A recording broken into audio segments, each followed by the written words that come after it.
Assalamualaikum warahmatullahi wabarakatuh. Bismillah walhamdulillah wassalatu wassalamu ala rasulillah wa ala alihi wa sahbihi wa mawalah amma ba'd. Selamat pagi anak-anakku sekalian di kelas 8 Madrasah Sanawiyah. Selamat berjumpa kembali dengan saya, guru pelajaran mata pelajaran fikih. Tentunya saya harapkan pagi hari ini adalah pagi yang cerah buat kalian semua. Tetap semangat dalam belajar, karena ini menjadi sebuah penting. Niatkan belajar ini karena Allah Subhanahu wa Ta'ala, maka berusaha untuk menghilangkan kebodohan yang ada dalam diri kita. Anak-anakku sekalian yang berbahagia, lanjutkan kembali pelajaran kita pada kesempatan pagi yang cerah ini di kelas 8 Madrasah Sanawiyah. Saya minta kepada kalian untuk buka buku pelajaran kalian di halaman 58. Maka di situ tertulis besar, judulnya adalah i'tikaf. I'tikaf adalah bagian dari ibadah. Apa sih Pak Guru i'tikaf itu? Nah, ini kita akan pelajari nih, pengertian tentang i'tikaf supaya kita paham, terdengar di telinga menjadi familiar di antara kita, tidak sesuatu menjadi asing. Nah, i'tikaf ini berasal dari bahasa Arab seperti biasa. Asal katanya dari i'tikafa ya'takifu i'tikafan. Dalam ilmu shorof, i'tikafa fi'il madi.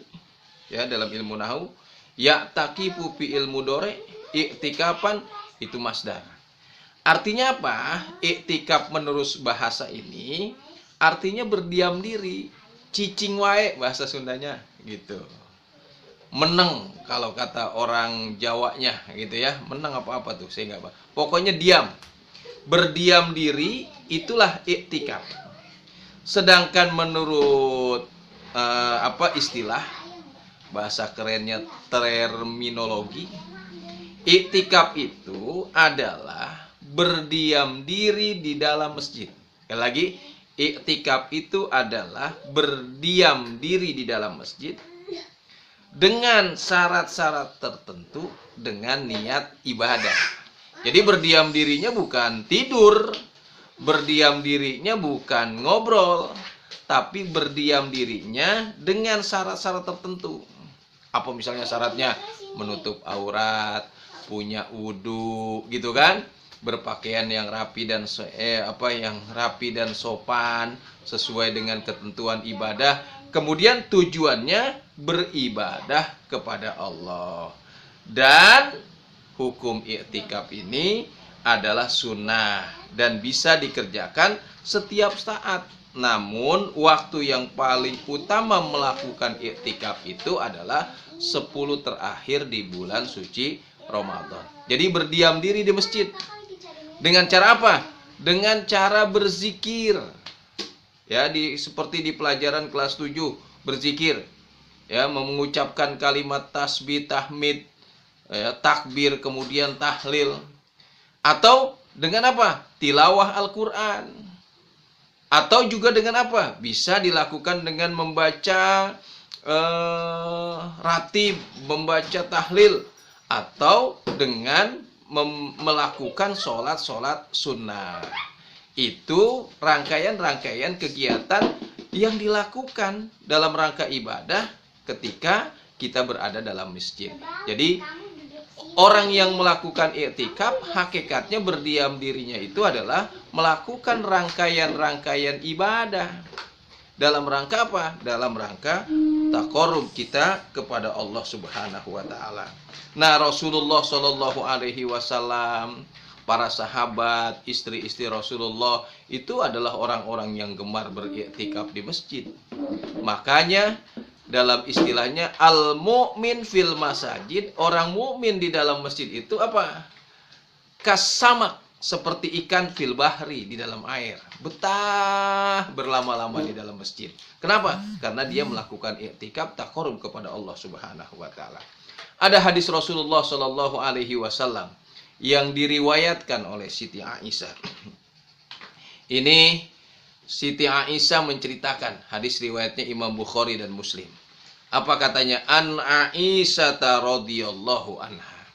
Dari Aisyah, semoga Allah meridhoi kepadanya. Qalat, Siti Aisyah berkata, annan nabiyya sallallahu alaihi wasallam, bahwa Nabi sallallahu alaihi wasallam karena ada tuh Nabi ya takipu senantiasa beriktikaf al asrul awakhir, 10 terakhir minar Ramadan, di bulan suci Ramadan, hatta tawaffahullah, sampai beliau meninggal dunia. Itu Rasulullah amalannya 10 terakhir di bulan suci Ramadan, beliau banyak beriktikaf. Oleh karena itu, anak-anakku kelas 8 sudah paham pengertian i'tikaf. Nanti masuk bulan suci Ramadan, daripada kita melakukan hal-hal yang tidak baik, perbanyaklah kita beriktikaf dalam rangka bertaqarrub kepada Allah Subhanahu wa taala. Apalagi diiringi dengan belajar. Kalau sekolah ada yang namanya sanlat. Nanti setelah selesai pandemi, kita akan kita akan melakukan kegiatan sanlat. Mudah-mudahan rangkaian kegiatan i'tikaf kita temukan. Nah, kemudian apa syarat-syarat i'tikaf? Ada syaratnya. Karena i'tikaf ini merupakan salah satu ibadah yang mulia dalam agama Islam. Oleh karena itu pelaksanaannya harus memenuhi syarat-syaratnya. Apa syarat-syaratnya? Pertama, beragama Islam sudah pasti. Orang non-muslim yang bukan agamanya Islam tidak bisa melakukan i'tikaf. Kemudian apa? Berakal. Orang gila nggak mungkin i'tikaf. Kemudian apa? Mumayyiz. Mumayyiz itu sudah bisa membedakan mana yang baik. Mendekati dia usia balik, sudah paham apabila diperintahkan sesuatu atau disuruh ninggalin sesuatu. Kemudian niat i'tikaf. Niat i'tikaf bisa dilakukan dengan lafal. Misalnya apa? Ada bacaannya, nawaitu an a'takifa fi hadzal masjidi madum tupihi sunnata lillahi ta'ala. Itu namanya talafuz bin niat ketika kita melakukan i'tikaf.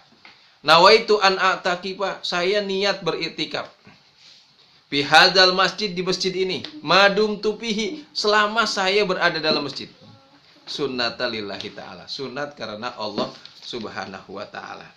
Kemudian tentunya i'tikafnya dilakukan di masjid. Yang kelima, suci dari junub, haid, dan nifas. Jadi orang yang haid, perempuan, nifas, orang perempuan nggak boleh, haram dia masuk masjid. Nah, orang laki-laki kalau dia kemudian tertidur junub, keluar dulu, mandi. Suci dia, harus punya wudu, bagusnya punya wudu, i'tikaf itu. Kemudian amalan-amalan apa yang disunahkan ketika kita beriktikaf? Bisa saya sampaikan tadi, kita lakukan sholat. Ya, kita banyak melakukan sholat sunat, ya, baik yang wajib maupun sunnah. Kemudian seperti misalnya yang sudah kita pelajari, sholat duha, kemudian sholat apalagi? Sholat selain sholat duha, apa, sholat tarawih, sholat tahajud, atau sholat rawatib dan lain sebagainya. Kita perbanyaklah sholat selama i'tikaf itu. Kemudian yang kedua, membaca Quran. Nah, baca Quran, ya, perbanyak baca Quran sambil niat i'tikaf, double pahalanya. Pertama, pahala membaca Quran. Yang kedua, dia dapat pahala i'tikaf itu sendiri. Kemudian yang ketiga, kita berzikir, berdoa, itu bagian dari rangkaian ibadah ketika kita i'tikaf. Atau kita memperbanyak sholawat kepada junjungan kita baginda Nabi besar Muhammad Sallallahu Alaihi Wasallam. Pokoknya rangkaian-rangkaian yang melakukan taqarrub kepada Allah silahkan dilakukan dalam ketika kita melakukan i'tikaf. Tujuannya apa i'tikaf? Tujuannya adalah ibadah. Karena i'tikaf itu adalah ibadah yang disenangi oleh Rasulullah SAW, terutama di 10 terakhir di bulan suci Ramadan. Kemudian apa tujuannya? Dapat menyucikan jiwa, menumbuhkan sifat-sifat ikhlas dalam diri kita. Ya, daripada kita kusut banyak masalah, kemudian kita pergi ke tempat sesuatu yang tidak baik, lebih baik ke masjid. Ingat selalu kepada Allah. Kemudian Allah akan memberikan ampunan kepada orang yang beriktikaf. Yang berikutnya apa? Bisa menghidupkan sunnah Rasulullah. Karena i'tikaf adalah bagian dari kegemaran Rasulullah. Kemudian yang berikutnya, menjaga diri kita dari perbuatan dosa, maksiat, dan lebih banyak mengingat kepada Allah Subhanahu wa taala. Daripada kita bertapa, pergi ke gunung Anu, masuk ke gua Anu, menyepi, lebih baik ke masjid. Kita dekatkan diri kepada Allah. Sebab kalau bertapa ke gunung anu, menyepi ke gua anu, bukannya Allah yang memberikan ilham kepada kita. Bisa jadi makhluk-makhluk iblis yang memberikan bisikan hingga merasa diri kita menjadi orang hebat. Nauzubillah min dzalik. Oleh karena itu, inilah pengertian i'tikaf anak-anakku di kelas 8. Mudah-mudahan kalian bisa memahami pengertian i'tikaf ini dan syukur-syukur kita bisa amalkan, terutama ketika kita di bulan suci Ramadan. Ya, oleh karena itu pelajari lagi sebaik-baiknya, ya, agar kita lebih memahami. Demikian pertemuan kita pada kesempatan pagi hari ini. Mudah-mudahan kita dapat ilmu yang manfaat, dan saya selalu berdoa buat kalian, mudah-mudahan kalian menjadi orang-orang yang soleh, senantiasa dapat ilmu yang manfaat. Assalamualaikum warahmatullahi wabarakatuh.